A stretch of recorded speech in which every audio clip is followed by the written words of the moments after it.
ابو موسیٰ اشعری رضی اللہ تعالی عنہ کہتے ہیں کہ نبی کریم صلی اللہ علیہ وسلم نے ایک پیالہ منگوایا جس میں پانی تھا۔ اس سے آپ نے اپنے ہاتھ دھوئے اور اسی پیالے میں منہ دھویا اور اسی میں کلی فرمائی، پھر فرمایا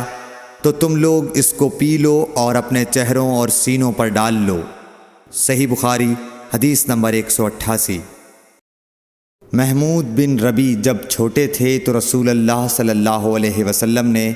انہی کے کنویں کے پانی سے ان کے منہ میں کلی ڈالی تھی، اور عروہ نے اسی حدیث کو مسعور وغیرہ سے بھی روایت کیا ہے،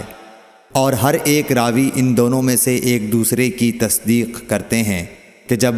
رسول اللہ صلی اللہ علیہ وسلم وضو فرماتے تو آپ کے بچے ہوئے وضو کے پانی پر صحابہ رضی اللہ عنہم جھگڑنے کے قریب ہو جاتے تھے۔